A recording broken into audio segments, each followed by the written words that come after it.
Sampurasun, perkenalkan, nama saya Rania Aisyah Herima. Saat ini saya sedang berkuliah di jurusan Gizi Kesehatan, Fakultas Kedokteran, Kesehatan Masyarakat, dan Keperawatan, Universitas Gadjah Mada di Yogyakarta. Di video kali ini, saya akan membahas tentang dua hal yang sebenarnya sangat berkaitan namun belum banyak orang yang menyadarinya, yaitu tentang makanan dan pandemi COVID-19. Meskipun kita sudah di rumah saja selama kurang lebih 6 bulan, namun nyatanya kasus infeksi virus corona di Indonesia belum juga menunjukkan penurunan. Yang ada justru peningkatan yang sangat tajam. Oleh karena itu, saat ini kita masih belum bisa untuk kembali ke keadaan seperti semula, di mana kita masih harus menerapkan protokol kesehatan sebelum kita pergi ke tempat-tempat umum seperti ke pasar atau ke supermarket.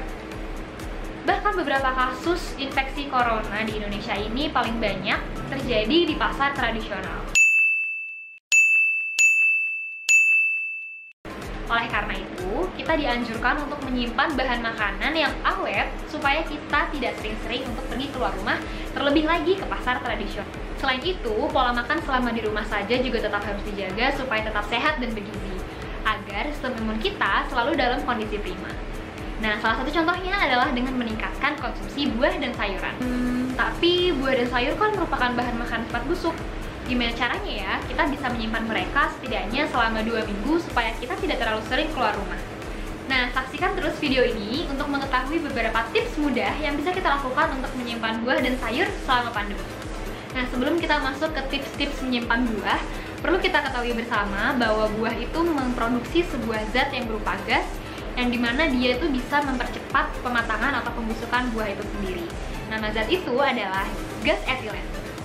Nah, karena sekarang kita ingin menyimpan buah untuk waktu yang cukup lama, maka target kita adalah memperlambat atau menghambat produksi dari gas etilen tersebut. Secara alamiah, terdapat beberapa buah-buahan yang memang memproduksi gas etilen dalam kadar yang cukup tinggi, yaitu ada apel, pisang, mangga, strawberry, pir, alpukat, melon, dan lain-lain. Secara umum, gas etilen dapat dihambat dengan memaparkan pada suhu yang rendah, yaitu dengan di kulkas atau di freezer. Masa simpan buah apel adalah 3 minggu di suhu ruang, 4-6 minggu di kulkas, dan 8 bulan jika di freezer. Untuk mengawetkan pisang, cukup dengan tidak melepas tandannya, lalu disimpan di kulkas dengan dibungkus plastik. Setelah pisang mulai matang, dia akan tahan 3 hari di kulkas, tapi bisa tahan hingga 2-3 bulan jika di freezer. Bagaimana dengan mangga? Buah tinggi vitamin C ini dapat disimpan hingga 1 minggu di kulkas, dan bisa mencapai 6-8 bulan jika di freezer. Untuk stroberi, pemirsa bisa merendam stroberi di air cuka dengan perbandingan 1:10 atau 1 ml cuka dalam 10 ml air. Setelah itu, bisa simpan di kulkas selama 2-3 hari atau freezer yang daya tahannya bisa mencapai 8 hingga 12 bulan.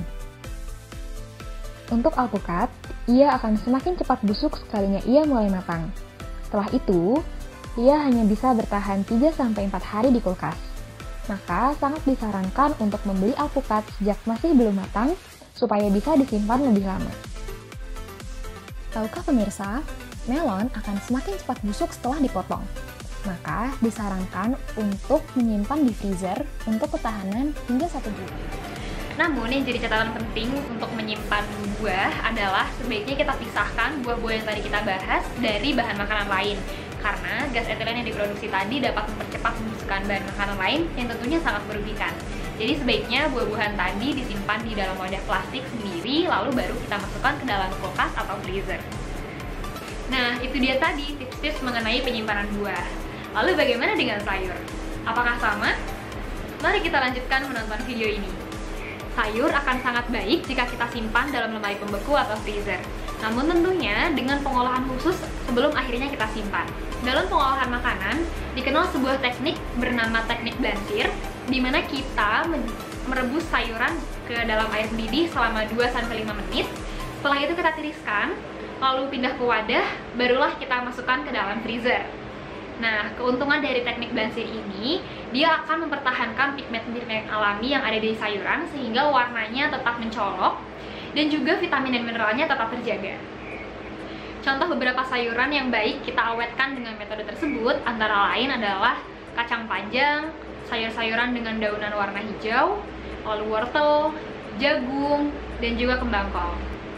Nah, demikian fakta dan tips mengenai penyimpanan buah dan sayur yang bisa kita terapkan selama pandemi ini masih berlangsung.